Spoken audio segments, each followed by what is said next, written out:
Kip and I worked together for a number of years, traveling in New Jersey, Delaware, New York, Connecticut, doing presentations. And I know I spoke here a few years ago on the subject. Was it maybe 10 years ago, Kip, right? Agenda 21. So before I talk about the case, and I'm going to have trouble competing with fifth grade dance party behind us, but I'll do the best I can. So we started Camp Constitution in 2009 as a New Hampshire-based charitable trust. At that point, we just ran a week-long family camp. We are now in the process of having our 15th annual family camp. And there's a picture of our promotional flyer on the left. And our camp's coming up in a little more than a month. We still have some space available. Our first camp, we had about 60 people. We now have over 150. Sometimes we have to turn people away, which we don't want to do because we're full up. You remember when Joe Biden says that you can't own cannons under the Second Amendment? Well, we proved it wrong because you can own cannons. In fact, we do. And when we bring them to our camp, we actually fire them at our camp. So not only do we have our week-long family camp, we have some great instructions. Alex Newman is one of our instructors. He comes up with his whole family. Who else? We've had John McManus over the years. We've had Samuel Blumenfeld over the years. Pastor David Whitney. And we're going to have a special guest, a guy named Vivek Ramaswamy. He's not going to be campaigning because we're not endorsing anybody, but he's going to give a class on the American dream. I guess he made it because he's quite wealthy as living in this country. And we do have great recreation opportunities. We actually do some marksmanship as well as shoot cannons. And it's a great place to bring your children, whole families, even mother-in-laws come, and little babies come. And Mrs. Edith Kraft does the program for the smaller children. And we go on hikes, and we have a pond and a pool and all kinds of great recreation. And we also have a weekend camp, which comes up in late September, early October, also in New Hampshire. The first camp is about an hour north of Concord, on the close to Vermont. The second camp is near my home, close to the Maine border. So hopefully some of you might be interested in attending. And if you can watch our videos of our classes. Go to our YouTube channel. We have over 1,000 videos from various presentations.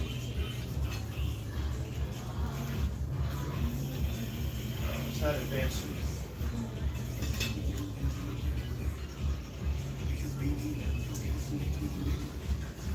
That's not supposed to do that. It's supposed to advance when you put the PowerPoint.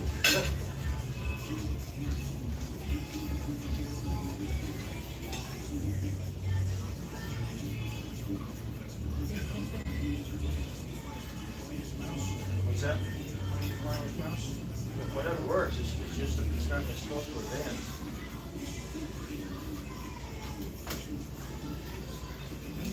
This would be a live stream too, so would you know when somebody's live stream you have it's all difficulties. All good, all good.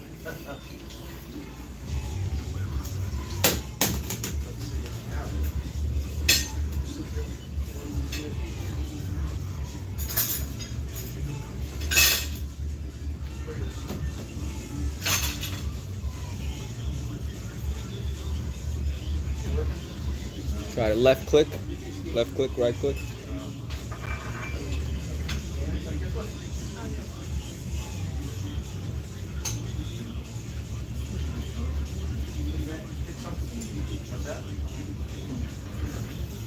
There you go. All right, okay.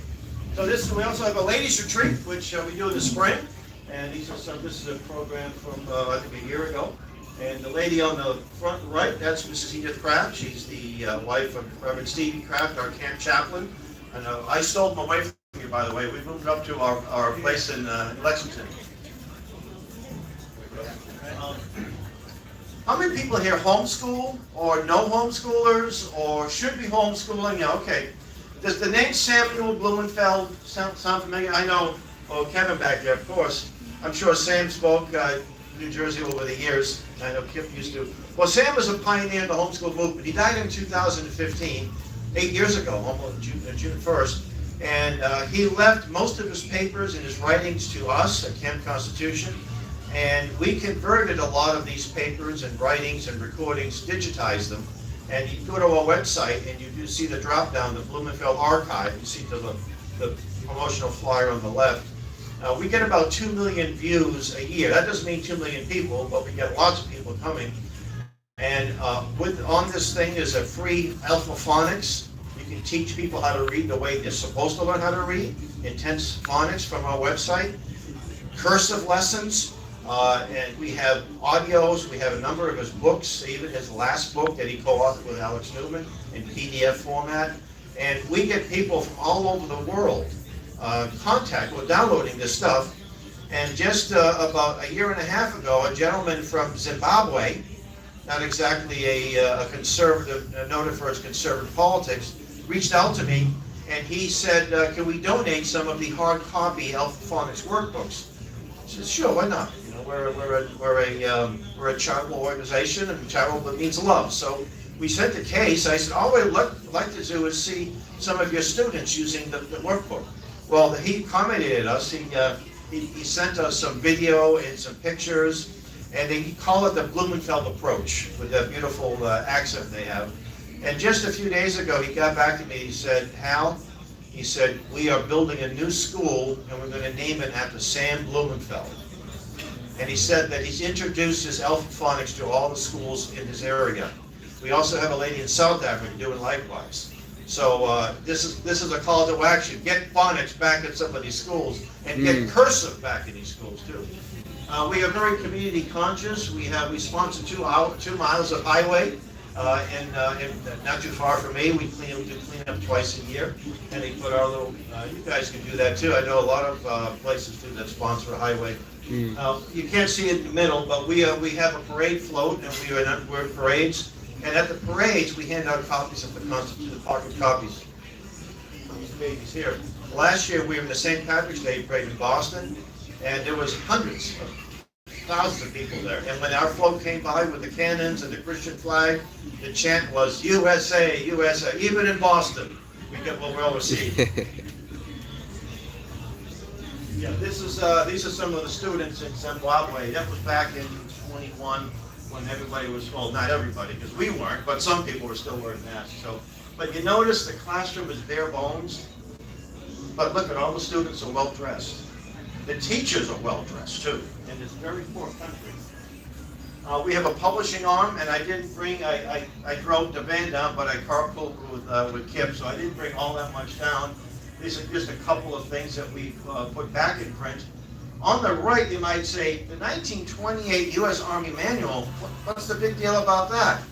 Well, this manual was a history lesson. And they mentioned the United States was what kind of government? A republic. And it said that democracy leads to communism. But what happened when Roosevelt became president, they disappeared. He ordered them destroyed. So some survived, and we got a PDF version of it, and we put it back in print. So we have those available on our website. And of course, John Stark was the man who coined the term, live free or die. He was a true soldier, citizen soldier, and he was the battle of the hero of the Battle of Bennington, Vermont, which actually took place in New York. And they're having a reunion, I think it was in 1812. He was a little too old to make it, and his toast was, there are things worse than death, live free or die. And here's a guy that was captured by the Indians, and he was going to be tortured to death. He survived the gauntlet, and he was beating up all the young braves. So they made him an honorary member of the tribe. That's one tough dude. Oh, okay. You know, what is it? All right. Well, anyway, I missed a slide, and it's not going back. But in 2017, I approached the city of Boston. It was in July. I wanted to fly the Christian flag, which you'll see a picture of it. I think most of you have seen the Christian flag. And now the city of Boston had a program where civic organizations or even individuals could fly flags and have a ceremony. And they've been doing it, I think, since probably 2008 or 7. In 2014, we flew the Gadsden flag at City Hall Plaza without any difficulty. That's the flag with the Don't Tread on Me. and it was to expose Agenda 21. That was the theme, exposing Agenda 21.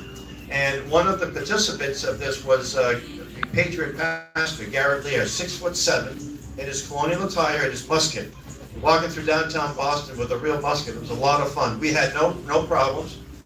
So my goal was to, what happened was, in June of 17, I was invited to have a prayer meeting at the mayor's office. An inner city pastor by the name of Bruce Wall invited me and others, and I attended that, and I was really thought it was a great program. You had blacks, whites, Hispanics, Asians, and the mayor had nothing to do with it. The mayor was nowhere to be found, Mayor Walsh at the time, ended up working for Biden. Biden called him Walsh Marty, not Marty Walsh.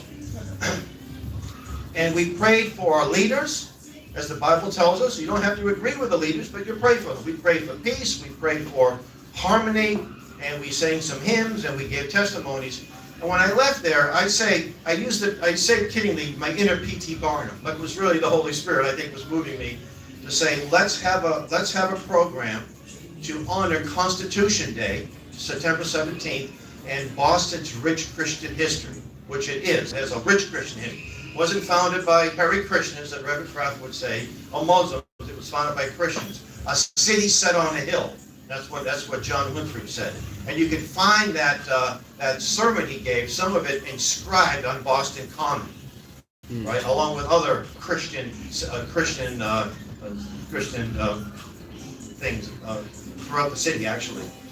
And so the lady that I dealt with, who gave me the permit several years ago, she said, just tell me what you want to do. And we were going to have several speeches, including Reverend Kraft. His topic was racial harmony. And we were going to have a historian talking about Boston's rich Christian history from, again, the city set on a hill in 1630, John Winthrop, to Pope John Paul II, the first city pope to visit the United States. He came to Boston, and there's actually a marker on, and he gave a mass on Boston Common, and they flew the Vatican flag. Last time I checked, that was a church flag, right? And he gave a mass. That's a religious service. That's not just he didn't give a speech and say vote blue or vote red. He gave a mass. So it took a while for me to get. They were playing footsie. I finally got a call, and I was actually doing a tour with some folks.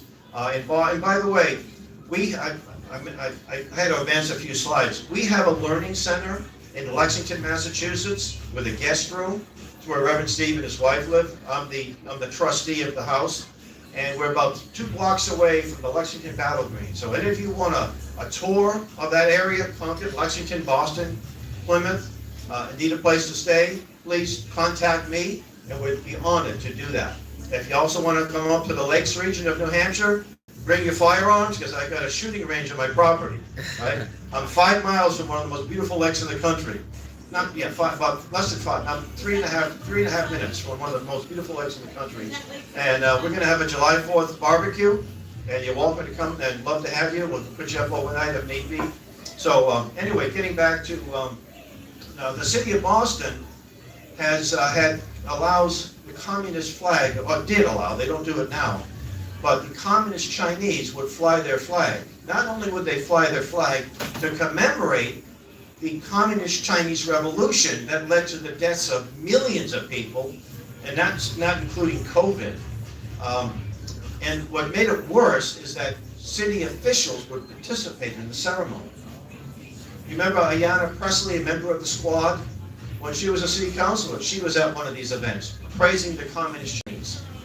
So anyway, they told me no, I was denied, and they said it was, and the woman I spoke to on the phone, she said, I know this is not over. She said, but it's been denied. I said, okay. I said, can I get an official response, either in a letter or in an email? And that afternoon, I got an official response in an email. And they made a really big mistake when the response was, we're very sorry, I'm paraphrasing. And actually, you can look up the whole story on libertycouncillc.org/flag, and it has everything from the first demand letter down. They said that we could have a secular flag, if you like, but having this Christian flag is a violation of the separation of church and state clause. That's when I knew I had a case. Embedded in the email is the city seal, which is also on the city flag. It's a Bible verse from 2 Kings, and it's in Latin. And I know a few Latin words here and there, and it says, "May God favor us as he favored our forefathers." That's on the city flag, and it's on the city seal, which I think is a little more religious than our Christian flag, right? That night, I sent out a news release to local media about this, and I sent it out to a list of friends as well that lived in the general area. Not one member of the media bothered to reach out to me. However, a friend, Lynn Roberts of the Second Amendment Sisters, said, "Hal, get a hold of Liberty Counsel. They take cases like this." Now, I've heard of Liberty Counsel. In fact, the head of Liberty Counsel was on our email list. At the time, he was the head of Liberty University's, before that, he was the head of Liberty University School of Law. And so I went to their website, and we put in, you have comments. I told them what was going on. The very next day, I get a call from their guy in Lynchburg, Virginia, Roger Gannon. He said, "We want to take your case." I said, "Let's do it." So they sent the demand.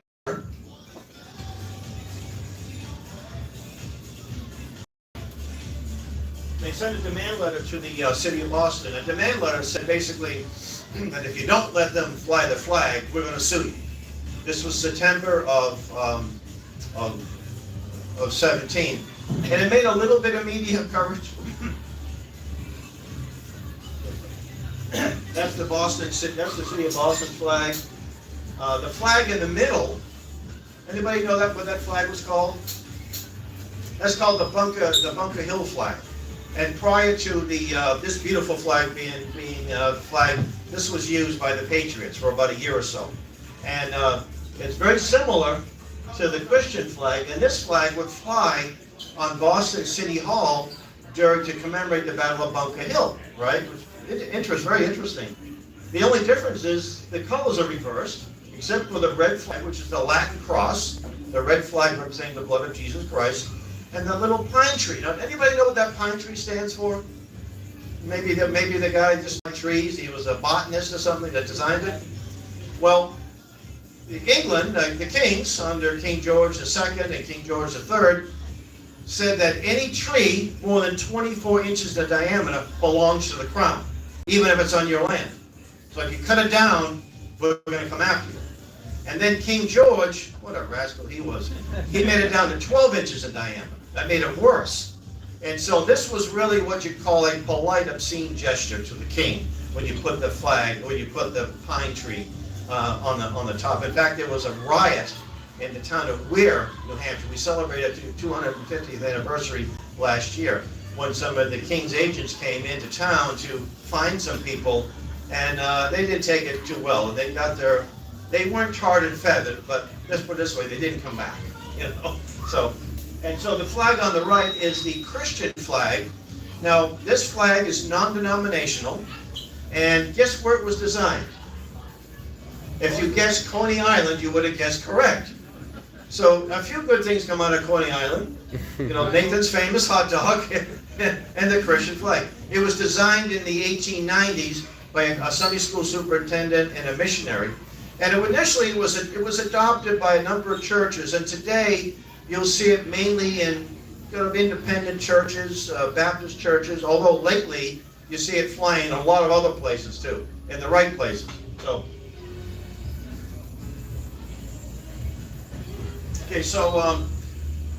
the city of Boston did not respond officially to the demand letter. The mayor of Boston gets on TV and he says, well, they can have a ceremony. They can even bring flags with them. They just can't raise it up on a flagpole. Well, you can't have a flag raising ceremony without raising a flag. So, I don't believe it. I said, no, we want to raise the flag. If you can raise every other flag, if you can raise communist flags and rainbow flags and all these other ridiculous things, and there are some legitimate flags that go up there. And it's interesting too, a black nationalist reached out to me when he heard about it, and he said, you guys should be able to fly your flag. And they were flying the Juneteenth flag before it became an official holiday. So we even had black nationalists on our side on this one, right?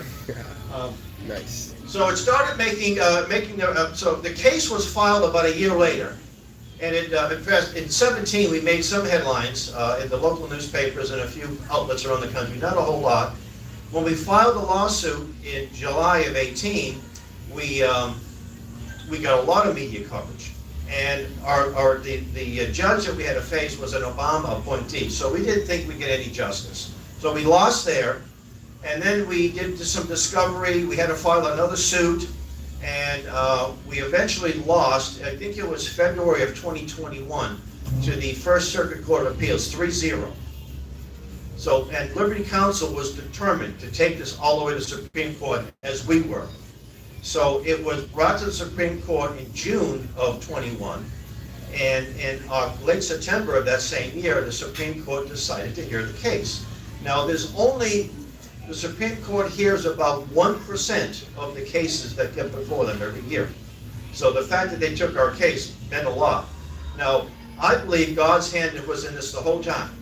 That's why it was 9-0, not just 6-3 or whatever. So in early October, I get a phone call from one of Liberty Counsel's attorneys. He said, Hal, the city of Boston wants to settle. They're going to pay our legal fee. At that time was close to $1 million, $250,000, and you can fly your flag. And I said, no, I don't want to do that. I said, this is much bigger than one flag raising ceremony. This is about a precedent being set. And Liberty Counsel takes cases based on three things. One, can you win the case? Two, will it set a precedent? And three, is the individual or organization credible? Well, 2 out of 3 ain't bad, right? So I said, no, I don't want to settle. And I learned after the fact that if I had settled, that we, in essence, would have lost the case. The lower decision would have stood. And that's no fun. I said to the lawyer, I said, I'm not a gambler. I said, but let's roll those dice and let's just go for it.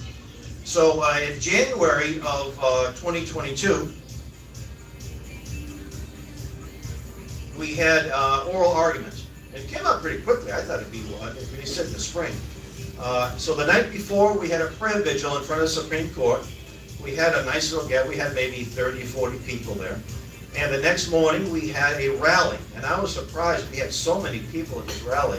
And we didn't have any opposition. We didn't have any Antifa, Black Lives Matter giving us a hard time. It was just, and during the oral argument, we couldn't sit in the courtroom because they still had COVID restrictions.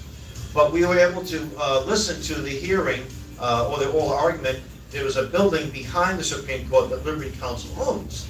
So we sat around and listened, and our attorneys were all smiles when they were hearing the argument and the response of the justices, even the left-wing justices. And they both looked at each other and said, we may win this 9-0. Even the liberals are giving the city's attorney a hard time. I said, wow. So that made a lot of media. Here we are. This is the rally we had in front of the Supreme Court in January.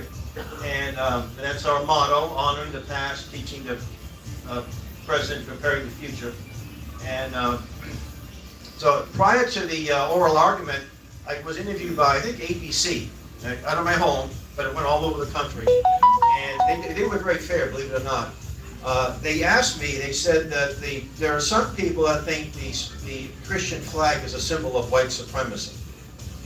And I answered, because somebody had carried it into January 6th. They carried a lot of flags on January 6th. I said, it was designed by a couple of Sunday school teachers from Coney Island. I think white supremacy was the last thing on their mind when they designed it. Well, when they showed the interview, they had the lefty guy right before me making the accusation, and then I came in right after him. They couldn't have picked a better way to do it, so it was great. And we, by the way, we had 19 amicus briefs, that's what they call a friend of the court, in our favor, including, believe it or not, the ACLU, which proves the maxim, a stop clock is right twice a day. We also had the Department of Justice, believe it or not, the Department of Injustice with an amicus brief. We had Notre Dame Law School, we had Catholic Vote, we had a church in Brooklyn, New York, that sent us an amicus brief. I have the name of it, I can't remember. I reached out to them and thanked them. We had, I think we had 12 or 15 attorney generals from obviously different states. One amicus brief with all of them signing on to it. and a number of other groups that send amicus briefs. On the other side, we had a lot of lefty groups come against us. We had the Attorney General of Maine, Massachusetts, DC, Maryland, and I think New Jersey against us, and your typical leftist groups against us. So I think there was only 9 against us, and about 18 and 19 in our favor. And so during the oral argument, of course, there were no cameras in the room. Matt Staver is a gentleman on the left. And you notice the empty chair, right? And on the right was the city attorney, and you see the empty chair, and on the right, that's Neil Gorsuch. He's not wearing a mask. So Sotomayor would not sit next to him. So she's in another room listening to the whole argument. So it was kind of interesting, the dynamics going on. People would see that, they wouldn't give it a second thought. But that was going on in that room. So this is just some of the synopsis. Today, the Supreme Court seemed united in favor of Liberty Counsel's argument that this censorship is unconstitutional and that Boston was wrong to deny the Christian flag a white banner with a red cross on a blue background in the upper left corner. During today's argument, Boston's attorney, Douglas Hailwood Dremier, admitted that if the High Court finds that the city created a public forum, Boston has no defense. This guy was actually arguing our case for us, and the city had to pay him probably $1 million. What a disaster. They should have just stayed at home, and there were some great responses from the various justices. Clarence Thomas, for example, he said the purpose of these ceremonies is for inclusivity, and he said you can't be too inclusive if he said limited inclusivity, and then there was another Supreme Court, I think it was Amy Barrett. She said, isn't Constitution Day recognized by the federal government as a day that we celebrate? And they had no answer for that. And so this is the news conference after the event. And you see the gentleman on the right, I'm next to Matt Savers at the podium, his wife's behind him. Roger is the gentleman on the left here. He did most of the legal work. He deserves most of the credit for the work. But the gentleman on the far right, his name is Jonathan Alexander. Now I met John, we talk about how God works in very interesting ways. Jonathan, I met him at a conference in Pennsylvania in 2019. Liberty Counsel had a table there. And I said, of course I want to thank your organization for defending us. So I said, where are you from, Jonathan? He says, well, I live in DC, but I'm originally from Boston. Oh, I said, well, when people say Boston, they could mean 50-mile radius. I said, whereabouts? He said, West Roxbury. Now you get, that's where I used to live. I said, where in West Roxbury? He said, March Avenue. That's a little side street that my wife grew up on, and the house that she lived in, and we eventually moved back into. He lived 2 doors, he raised 2 doors down for us when he was a little kid. I remember you. I used to come over to my mother-in-law's house for parties and things. Nice young man. He's the guy that hand-delivered the case to the Supreme Court. Wow. Yeah, I mean, isn't that something, huh? Now, who would have thought 2 people on a little side street were involved in the same Supreme Court case, years later? Mm. Yeah. It sounds like a Hollywood script, doesn't it? More on that later. Brewer, he wrote the majority. He's since retired. And he actually made reference to the city of Boston, that ugly building, which it is, the building they use now. And who ever heard of making reference to the architecture in a case? But he did, and I don't blame him. He said the design had since proved somewhat more controversial, named World's Ugliest Building. And he taught at Harvard, so he knows, he sees the building. So we got so much media coverage, I mean, everywhere. International, national, it was just, I couldn't keep up with it, it was crazy. And this was in January of 22, before the decision was made. Well, actually, when it was made, so it's May 2nd, and I get a phone call from Roger Gannum, and he said, Hal, he said, did you hear the news? I said, no. He said, we won 9-0. I said, wow. And we chatted for a little bit, and then he hung up, and my phone rang for the next 2 hours. Every newspaper, Boston Globe, Boston Herald, ABC, Fox, Newsmax, it was amazing. The New American, too. and I made sure I had made time for the New American, They're the priority, even though it doesn't have the readership and, viewership as some of them. That night, I was on the Rob Schmidt show, Newsmax, and I'm sitting in my office, my headphones on, ready to be interviewed, and he had Mike Huckabee on right before me, and I heard that the Roe v. Wade case was just exposed, or was it leaked? And I thought, oh, they're going to bump me again, because Fox News had bumped me a few years before. So the producer says, would you want to talk about Roe v. Wade? I said, well, sure I do. I said, they had no idea what my thought was on Roe v. Wade, but I'm glad they did. So I said, I still want to talk about the case. So anyway, I get on. Mike Huckabee had talked about the case, and he said basically that some states will ban it, some states will make it more restrictive, and some states won't be any change. So I said, I'm pretty much what Mr. Huckabee, Governor Huckabee said, I pretty much concur. And I recommended a movie called Roe v. Wade. Has anyone seen that movie? There should be more hands than that. So I plugged the movie. But that movie has a special place in my heart for a couple of reasons. Number one, the late Dr. Mildred Jefferson is depicted in that movie. Now, does anybody know who Dr. Mildred Jefferson was? She should be a household name, but she's not, as we know why.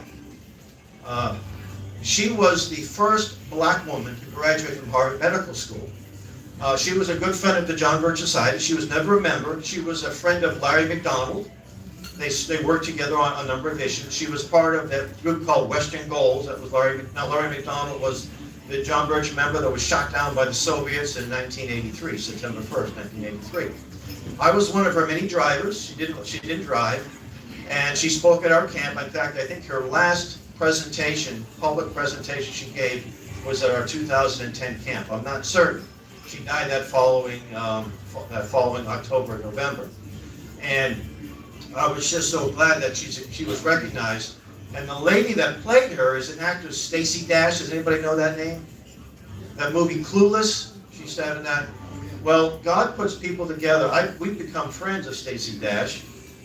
We actually housed her for 2.5 months in New Hampshire, and she. So it was just incredible how this works. So she's a lovely lady, and she's kind of she was an outspoken conservative activist, and she's kind of pulled back a little bit, So we should respect that very much. But it's just interesting how that works out. So this was the headlines of May 3rd of 2022. Supreme Spanking, Boston Globe. Now Matt Staver called me up and he said, Hal, did you keep any extra copies? He says, yeah, I got a couple. Why would you want one? He says, I want to frame it. It's like if you're a pitcher and you pitch a no-hitter, a perfect game, right? Nobody gets on base, no walks. I said, that to an attorney, a 9-0 is like a perfect game for a baseball player. So I actually framed a copy of that too. Nice. Okay, so I didn't think that we would be allowed to fly the flag. The city stopped any flag raising at that point. And so I got word from our attorney that they're going to allow us to fly the flag on City Hall Plaza. Wow. So I think it was August 2nd or 3rd. All of the people that were going to speak originally were there. We had Jonathan Alexander. He was the one that emceed the program. We had about 200 people, all flying little Christian flags. And Reverend Kraft was there. We had we got there the day before to pray around the flagpole. We expected some trouble, some BLM or Antifa types. That we had one guy that he had been demon possessed. He had a big old sign that said blank Jesus, and he was just screaming and yelling. And Reverend Kraft, if you know Reverend Kraft, you would know that's just something he would say. He said he gets the mic and he said, I'm not talking to you, young man, I'm talking to the demon inside him. Mm-hmm. Yeah. I rebuke you in the name of Jesus Christ. We started the ceremony by raising the flag, Matt Staver and I, to the song of Amazing Grace. And the song was played by two of our young campers. The two children of Professor Willie Soon, who's one of our instructors. Willie Soon is one of the world's top atmospheric scientists. Benjamin and Franklin are their names. And Benjamin played the bugle, and no, Franklin played the bugle and Benjamin played the violin to Amazing Grace. And then we had our speeches, and then we had a Christian recording artist by the name of Ben Lane, who's a member of the church that I attend. And we sang God Bless America, and then Battle Hymn of the Republic, and we closed the ceremony out, and it was just an amazing, amazing experience. To see that after 5 years, you could actually see that flag, you know. I should have done my Rocky, Adrian, we done it, but I didn't. Well, this is me on, I think it was Fox News. It was the Fox and Friends, that's early in the morning. So I get up like 5:30, but I'll get up at 5:30. Man, are you kidding me? Anytime to get to, I was only on for a few minutes. Just turn this way, look. Yeah, okay, no, what's going on? Okay. Here it is. Here's that beautiful Christian flag on Boston City Hall Plaza. Isn't that something, huh?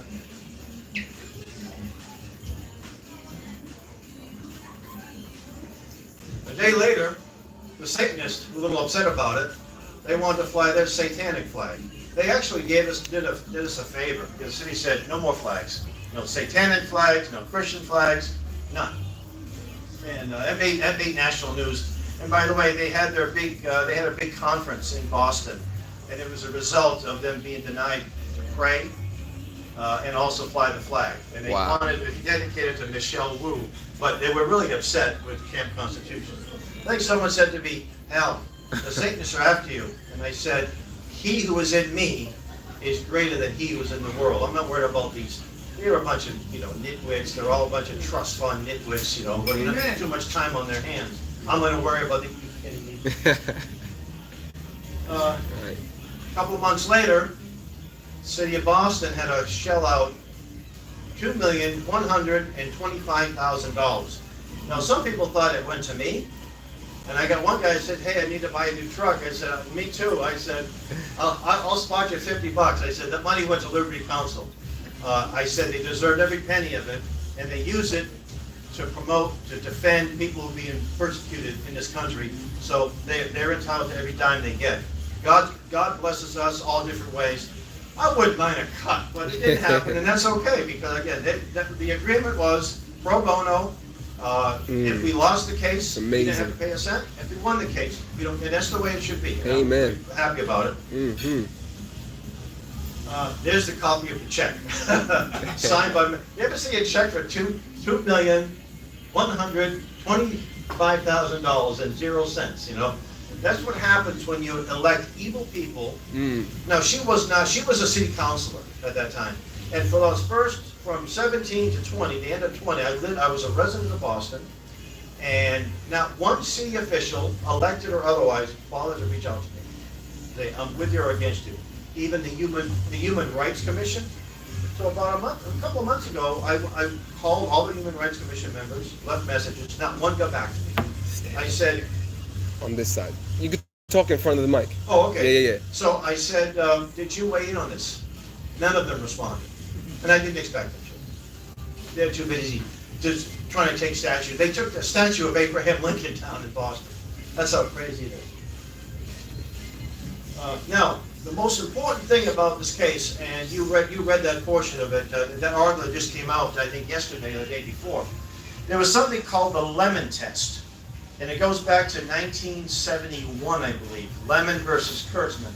The gentleman on the left was Lemon. Kurtzman was I think the Attorney General of Pennsylvania. But it was also Rhode Island. There were 2 states where they were giving money to, I think, parochial schools, for some reason or another.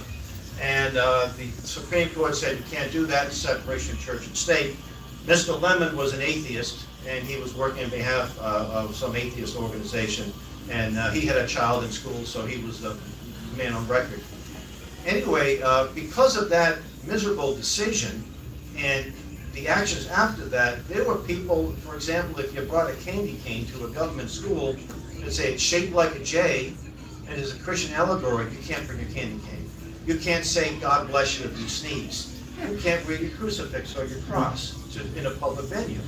You certainly can't have a 10 Commandments, and on it goes. So our case played a significant role of reversing this Lemon versus Kurtzman. So Boy, last year was a good year because we got rid of Roe v. Wade and Lemon versus Kurtzman. So right now, there's a group of people that want to try. They want to get 10 Commandments back on public venues. They've been there. Some of them have been there right along. And I actually learned Newark, New Jersey, City Hall, for the last 7 years, have been flying the Christian flag for the week of Good Friday to Easter. And I got a hold of the pastor. He said, yeah, he was familiar with our case. He said, we were doing this since like 15. He said, we have city councilors that come to the event and we lay hands on them and pray with them. He said, we got a little pushback 1 year and after that it was fine. So here in Newark, New Jersey is not exactly a Bible Belt area, is it? No. I don't think so, no. No, So, not at all. yeah. So about a week later, people have been reaching out to me since this decision from all over the country. A lady in Nashua, New Hampshire, reached out to me. She wanted to fly. She did fly this flag, Save Women's Sports. What a subversive thing to imagine, huh? Imagine objecting to having biological men competing against women. What a folk, some kind of folk she must be. So anyway, there's that case. There's supposed to be a case going on in Nashua. We had a lady in Fitchburg, Massachusetts, raise a family flag, and the mayor was there on hand, and the left went crazy. And then the mayor, who was a Democrat, said, okay, from now on, no more flags, just the U.S. flag, just the city flag, and the state flag. And the city council tried to overrule him, but he didn't have enough votes. So some places are holding to this, saying no more flag raising whatsoever. I mean, other than the U.S. flag, the flags that they should be flying, you know. Yeah, so there's a list of towns and cities somewhere here. Oh yeah, heterosexual flag raising, that was in Fitchburg. And so here are just some towns: Plymouth, Massachusetts, Lowell, Massachusetts, Revere, Massachusetts. We've been raising the Christian flag. And we all know Senator Josh Hawley, don't we? Yes. Well, this was about, what was this? A couple of months ago, he's grilling one of Biden's appointees for the national, what do you call it, the archives. And she's a screaming leftist, and she's lying through her teeth. She's saying that her Twitter account just has things of her favorite movies and novels and such like that, but all this left-wing stuff. And she had a tweet where she's trying to give advice to a friend that wants to get rid of religious Christian symbolism in the public format. And he said, are you familiar with Shurtleff v. Boston case? And of course she wasn't. And he explained it, so I thought that was pretty cool. And yeah, you made reference, I think this is an article that came out about 2 months ago. And I didn't write the article. I am not an attorney, although I've learned a lot about the law in the last few years. But this person, it's PJ Media, he said that this Shurtleff v. Boston will be more significant than the repeal of Roe v. Wade. Now, I'm not saying that. I'm glad Roe v. Wade was repealed, but he said that it will affect more people because of religious freedom. So, and oh yeah, this article just came out recently about all the towns that refuse. Reading in Reading, Massachusetts, Williamstown, Massachusetts, Medina, Ohio, Plymouth, Mass, Huntington Beach, California, Darien, Connecticut, Southern Connecticut, and many others. And they're selecting this, saying, you know what, we don't want the aggravation. We're just going to fly the flags that we should be flying all along. And I'm honored that that's what's going on. And this was and you read it, this just came out a few days ago. Government should heed Christian flag case. That basically, if your rights are being denied, if people tell me there's a rainbow flag at a library, then you know what? Go to them and say we want a flag. It doesn't have to be a Christian flag. There's so great flags out there. And if we don't push back, this is the problem. We have not pushed back. We took no for an answer. And we let them tremble on this. Israelite flags in library. That's what we let them do. And I remember some years ago we wanted to use a library in Ohio for a virtual JBS meeting. And the local lady, so they said we couldn't do it. Oh well. So I made a phone call. I said, what do you mean? I said, what do you mean? Well, the librarian doesn't like our views. Well, that's too bad. I don't like her views. We got the room. See, sometimes a little pushback is all you have to do. In some cases, you don't need to have a law firm and go all the way to the Supreme Court. You can win it locally. And I think that's what we need to do. And we're seeing it. This ridiculous Pride Month, we're seeing pushback like we've never seen before. Unfortunately, there's also violence, and we don't want to see that. That's not the way we should have it. But for the first time in a long time, people are saying enough is enough. Even Major League Baseball asked the teams to take the Pride logo off their websites and things like that. Even in Massachusetts a few days ago, some middle students in a public school, they were walking in and they were handing them this Pride nonsense, little hats and things, and the kids were throwing them on the floor, stomping on them, and they said, "Our pronouns are USA, USA." So, anyway, I think that's all I got. Oh, there was a slide. Let me see. Here it is. All right. So I mentioned a Hollywood movie. This is tongue in cheek. But I mentioned this to a group, and this lady said, "Oh, she's so excited, they're going to make a movie." I said, "You heard my presentation. Did you hear me say tongue-in-cheek? That means I'm not serious, right?" But our recreational director at camp, he's friends with the man who played the Little Rascals remake, the guy who played Alfalfa. His first name his nickname is Bug something or other. He's out of Hollywood, Okay. but he still does screenwriting. So he started telling about our case. He says, I don't know, that looks interesting. So the first scene would be Jonathan. Remember Jonathan, the guy who lived 2 doors down from my mother-in-law?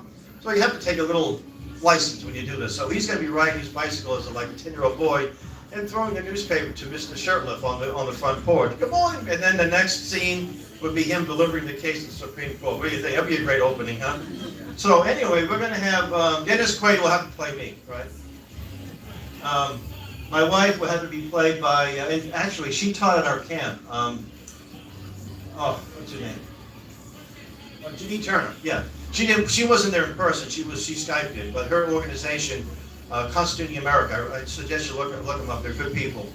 And Morgan Freeman plays Reverend Kraft. Who else, right? Who else? He gets all the good roles. Stacey Dash plays Edith, right? And Dule Hill, the guy on the lower left, he plays, of course, Jonathan. He looks a little bit like Jonathan, doesn't he? And Tim Allen plays Roger Gannon. So maybe that will be in the works. But I do plan to write. A few people suggested I write a book, and so I've got another book I'm working on. It's a collection of letters between Margaret Sanger and Dr. Clarence Gamble. I actually did the research at the library at Harvard Medical School.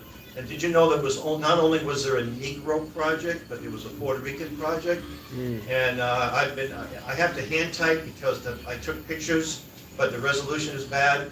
So I'm hoping it will be out in the next couple of months.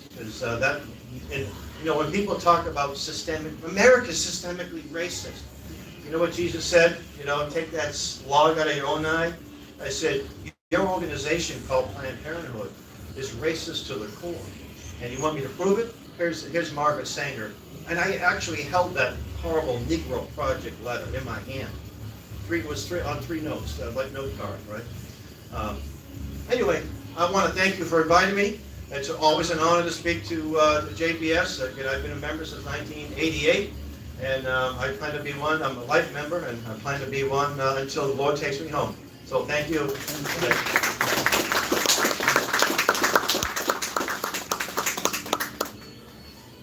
Okay, Hal, I think that was very informative, very entertaining. I enjoyed it. I think everybody here enjoyed it. Hal deserves it. Major. We're going to ask him back for questions and answers. I'm sure you have. I know there's one question on Lake Winnipesaukee. Okay, but What's that? like to just we're going to have him come back with these questions. Hal came here on his own expense, and he's down from New Hampshire. Cost of gasoline and everything. We can take up a collection. Bill's got a couple baskets going around and a coffee can. You guys just whatever you can afford to cover expenses. I'm going to actually try to get Hal back to speak to the Middletown Republican Club sometime, if you're up for it, Hal. Also, we are going to ask Mr. Pastor. We're going to ask Mr. Pastor D. Serrano to come up and do the benediction. You ready? Ready for the benediction? Okay, and then Hal will be back for questions.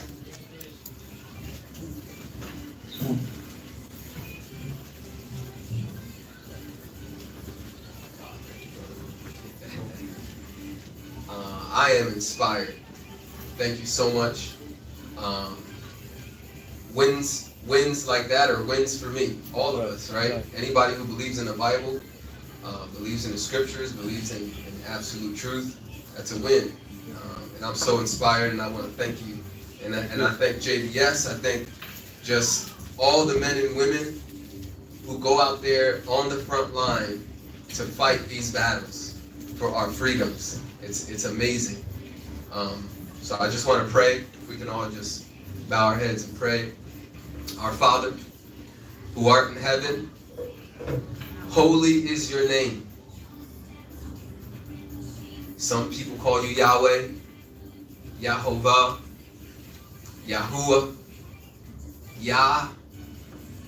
Your name is holy, Father, and we thank you, Father, for the victories, the little glimpses, the little samples and glimpses of hope, of justice and righteousness on the earth, Father.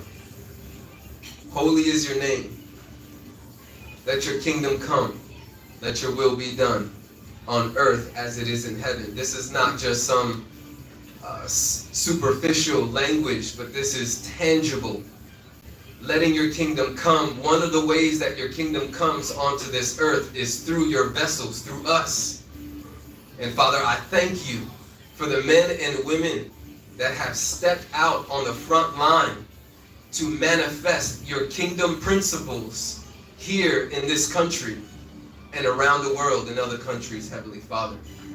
Until this world becomes your theocracy, where you're ruling and reigning, Father, we fight for the best possible chances we have to survive and to have freedoms, to be able to worship you with freedom and liberty for our children, for our family, for our future, Heavenly Father. So let your kingdom come, let your will be done on earth as it is in heaven, Heavenly Father.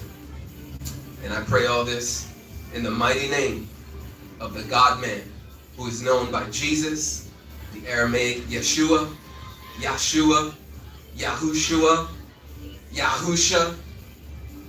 Amen. Amen. Amen.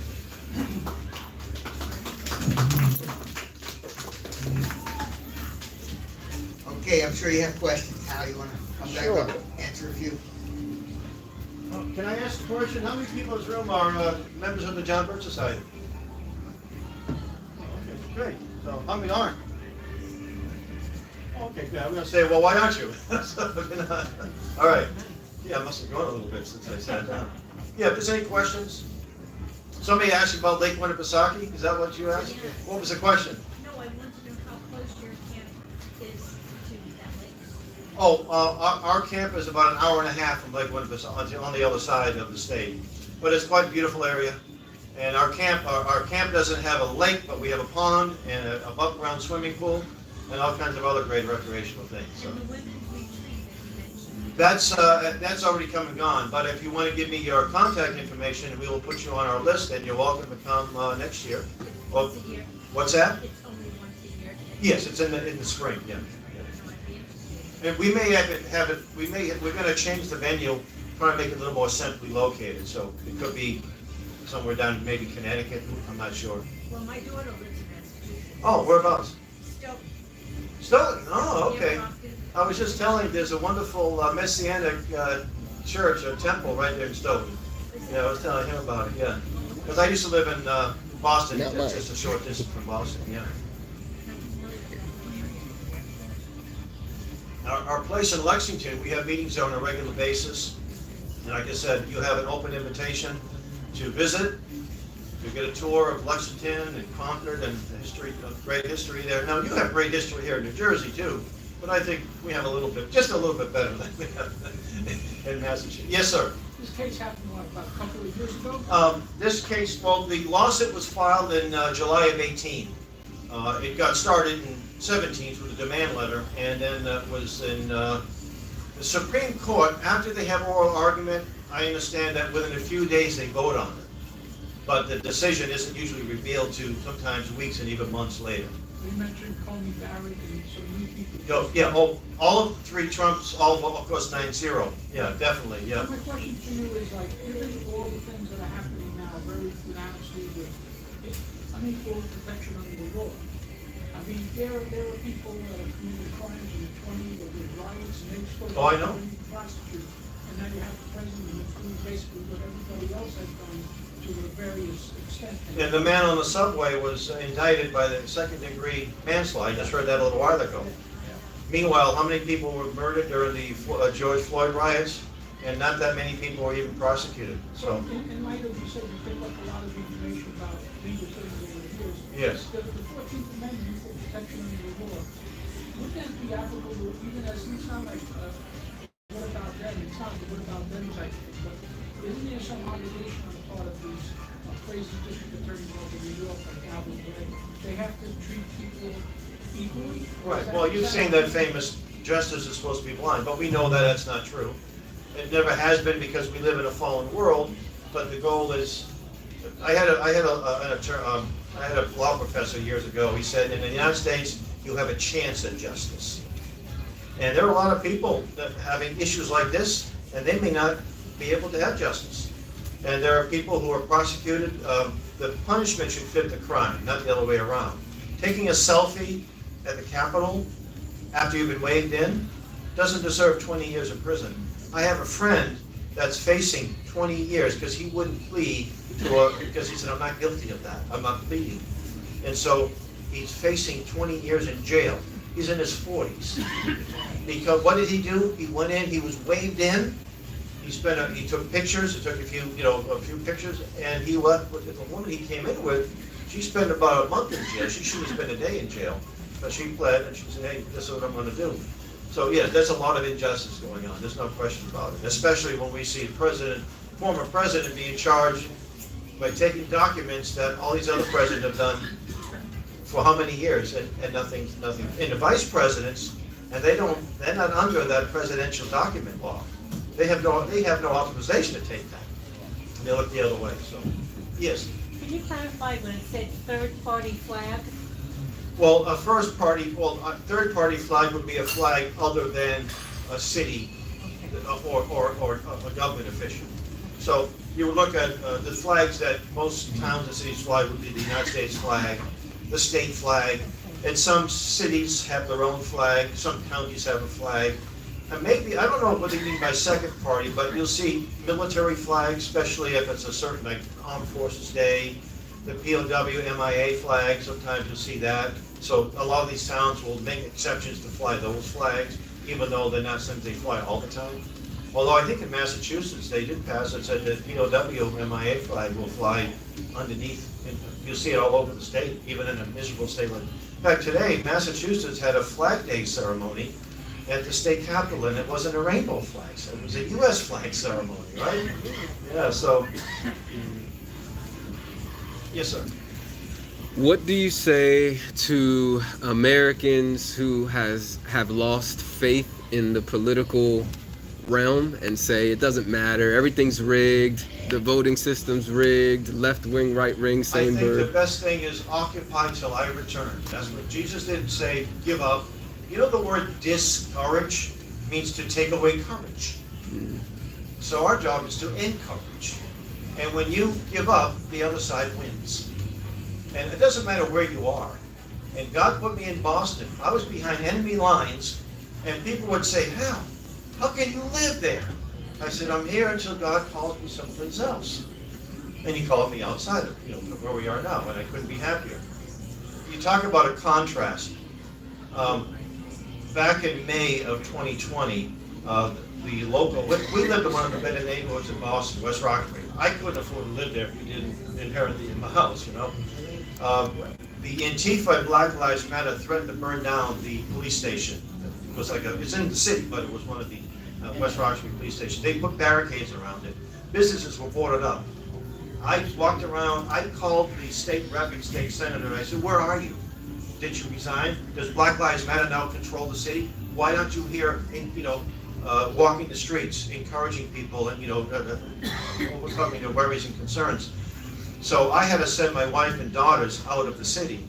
my son and I stayed in the house. Now, we, like the couple in St. Louis, we didn't, we weren't outside with guns, we were inside, the house was dark. But I was told, because of all the negative stuff we were getting from this case, death threats and things, that there was a target on my back. I said, well, okay. So we stayed in the house, thankfully nothing happened, right? So at that point, I said, I want to be able to, I had an FID card, so I could carry a rifle, but it was expiring years ago. So I called the city of Boston. I said, my son wants to get his permit, and I want to get mine. They said, your name has to be on a list. Really?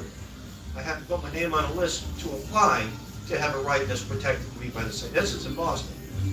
I get up to New Hampshire in December of 2020. We got by early January, we had our New Hampshire licenses, right? As soon as we left the registry with our temporary licenses, I say to people, what was the first stop I made?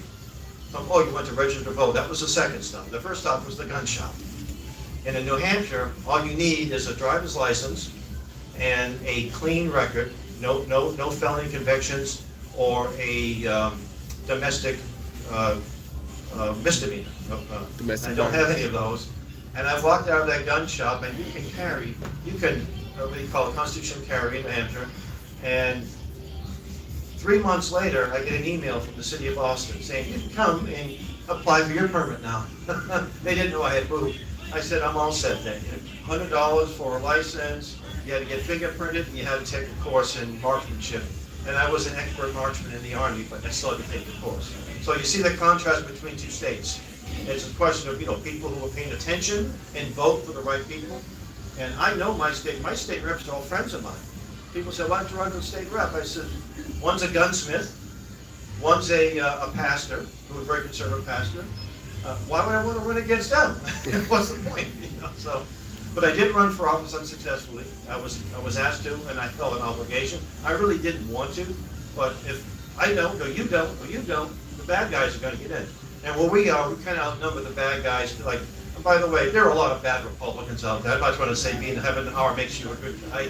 And there are some people with D's that are pretty good too. Not as many. But we're in Boston. We were outnumbered, 8 to 2. Where we are, it's like 7 to 3 on our behalf. So it's a whole different world. Yes, sir. New Jersey has a very funny rule about getting a license to carry. Yeah. Yeah. Volunteer to be an officer for the SPCA. Yeah. The permit is on the back of it. Really? Oh, that's cool. Oh, wow. Okay. There's a lot of, especially in some county sheriffs that have been creative. Yeah. It will deputize you so you can carry. Yeah. Yes, sir. Yes, Howard. Thank you very much for your presentation and your perseverance. It's so inspirational, and that we should all be inspired to be out there in the public square, praying all the time in the public square. For example, on a Saturday, being in the pro-life movement, praying in front of Planned Parenthood to end abortion, and sometimes I try to encourage people as much as possible, especially being that we're especially people who believe in Catholic authenticity. And one thing that kind of bothers me a little bit is when you have your fellow Christians or Catholics, and one of the first things they tell you, well, you better watch it, and all this nonsense. And I say to myself, come on, this is the time to do it. And what could you suggest? I think we all have a way of, each person's different, we all have a way of reaching out to people individually. And it's like, God comes to us differently from each person sometimes. But what would you suggest in how you would handle some people that are afraid, if they wanted to come out and pray, or hold a pro-life sign, or a Gaston flag at a rally, or a Trump sign, and not to be afraid? Well, people ask you, what should I do? I'd say, first off, ask God what He wants you to do. And I mean that since pray and say what He wants you. Because you may have a great talent in one field, but God needs somebody over here doing something else. How many people I know that may be skilled in one thing, but are doing something totally unrelated to that, where they're more needed? And we need to have courage. And as I mentioned a little while ago, he who is in me is greater than he is in the world. If they really believe that. Now, at the same time, we have to be as peaceful as doves, as wise as serpents, too. So you just have to say, Lord, where do you want me? And I think there's a group called the John Birch Society, is that it? And I know that they look for people that want to do things, and they're on the front lines. And this idea of, well, we educate, we have a table in the public square, that takes a lot of guts, because you're behind that material. You're their rep. When you're behind that table, you believe this, you believe that. And you'd be surprised how many people agree with us but are afraid. So our job is to encourage, not discourage. I want to, before I end, I'd like to thank you for bringing up Alfalfa Schweitzer. Oh. Comment, because, you know, that's another thing. When they censored the Little Rascals, and I'm going to tell you, I follow politics a lot, the Constitution. However, Little Rascals was one of the most greatest escapes, and I just need that break. And to watch an uncut version of Little Rascals. And tonight I'm going to watch Schools Out for the end of the school season. Thank you. Yes, sir. Now, you talked about the amicus briefs being filed by a number of state attorney generals. Yes, yeah. Okay, what do you feel about getting state attorney generals more involved in some of these political questions of the day that we're constantly fighting? You know? I think they already are, not in this state, obviously, but in states like, I can remember now, West Virginia, Utah, I wish I could remember all the states, but they weren't too many around here, I tell you, but they were, so they already are. I mean, they have a lot to say about these issues. They send amicus briefs all the time. I don't want to take, Kip has some remarks to make, so I don't, I'll be up till midnight of that, but yes, sir. Kind of piggybacking on actual credit. Oh, I see. Well, every case it has its own merits, and so it's hard to say which ones should they go after. But as far as what you do here, if you see something like a flag, an objectionable flag that shouldn't be in that library or that town hall, then you take a stance and say, look, okay, you're flying this flag, I want to fly this flag, and make a stance. And they may end up deciding, okay, no more flags. We don't want to fly this flag. So take a stance. Again, that's what it was a elderly center in Bourne, Massachusetts, Cape Cod, and they were putting the little rainbow stickers around. So a guy called me up, and I said, well, I'd send you some Christian decals. And that case is still, not a case yet, but it's a thing in progress, So hey, you can put them up. They say that people who are the LGBTQ, they feel persecuted. Christians are the most persecuted group of people in the history of the world. Even today, there's Christians being persecuted all over the world, all the time. And in this country, it's not as bad as it is where you're being murdered, but you bring a Bible to school, you'll be laughed at, you'll be ridiculed and mocked. Really, that's persecution. So persecution is alive and well. Or if you stand for what you believe, what do? They get you fired. That's persecution. They boycott your business, not because you're a bad business, because we don't like what you think. That's persecution. We try to get you deplatformed. That's persecution. We try to cut your First Amendment right. That's persecution. We file false charges against you. That's persecution. We'll ignore this one, but we'll take this guy to the fullest extent of the law. And we'll get the media on our side to go after it. So even if he wins, he's going to be crushed. Look at Kyle Rittenhouse. He's a hero defending himself. So there's persecution all the time. Do you think those leftist groups, like some of them you said sided with your cause, do you think that was to do things like they ended up doing with like the satanic flag? Well, I think the ACLU, they do this every so often, but I think they say there'll be other groups that want to fly flags, so it's more of a principle than it was that they weren't doing me any favors. Although I did thank them. Somebody, the New Hampshire ACLU leader, had wrote some letters to local newspapers. Well, we find everything that Mr. Shurtleff agrees with repugnant. We want to congratulate him. So I wrote back, and I find everything you agree with most likely repugnant too, but I thank you. I said, I don't think it made a difference in the decision, in victory, but I think it made a decision in the 9-0 decision. Yeah, I find what you believe repugnant too. I can use that word like they can, Yes, sir. Al, just to piggyback on what you said earlier, just with everything going on, district attorneys, judges, there's so much corruption going on. I just heard about it this week. George Soros' son is trying to get politically involved Right. for office. Right. And Ron Apple isn't, not too far from the street. But we know what he's planned for is to be able to politicize and bring this even more into the limelight and pay off these folks to be able to really just do what he wants, essentially, with that amount of money. They can't do what they want. Well, they've done a lot of bad things, no question about it. But I've seen, like, Article 5 convention, the JBS has played a key role. I've been fighting this since '88. There's millions of dollars that have been pouring into these states. New Hampshire is an example. They had PAC money come in, left-wing money, neocon money, and for the last 10 years, I even was accused of bribery. Talk about persecution, right? It was a total lie. I don't have enough money to bribe anyone, and if I did, you think I have enough money to bribe somebody? I had a state rep say, "Oh, you bribed a state senator?" He said, "What did you offer him?" He said, "This guy was in Maine." He said, "Well, what's the going rate for bribery in Maine? A bag of potatoes or what?" So, and they haven't had any success. And we show up. But one time I was living in Boston. I had to borrow money from my son who's working in the grocery store to buy gas so I could drive to Concord to testify. Meanwhile, these guys are coming in with their tailor-made suits and stayed at the five-star hotels and testifying. And guess what? We still beat them. So, the money does help a lot, but it doesn't always. John McManus used to say, he said, "An ounce of truth is worth a ton of lies." So that's you got to keep that in mind. Look at this climate change stuff. People, we're going to be dead in 12 years. Well, that was 15 years ago. I showed it on my Facebook page. I have a picture of White Mountains, the most snow they've ever had on Mount Washington in June. And we've had, if you go coldest June on recorded history, look it up. It's going to be, at least in Massachusetts and New Hampshire, the coldest June on record. It got down to 34 degrees, I think June 3rd in western Massachusetts. 34 degrees, but I thought we were all going to burn up. Which one is it? So.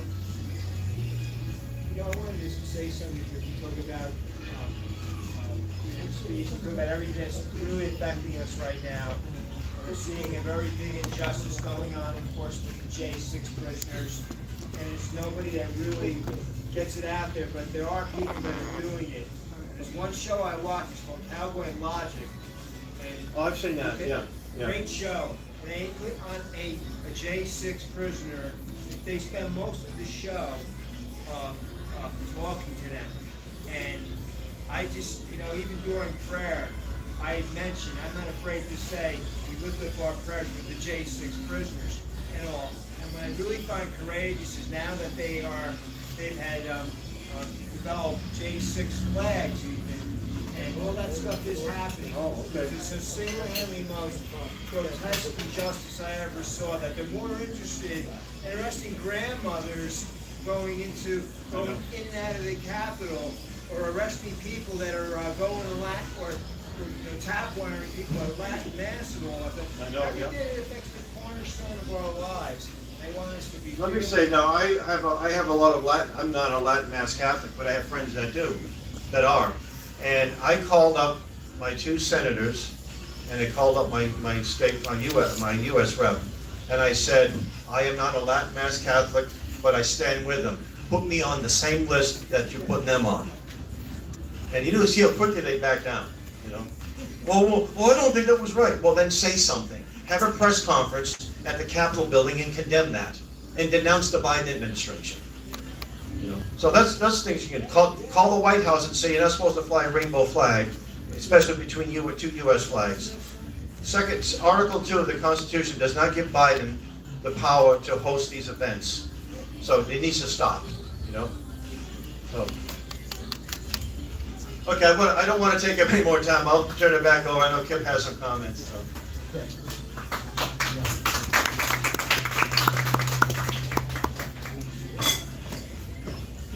All right, we're going to have Kip say a few words. Faith is going to pull some winners out of her hat. And I want to remind everyone,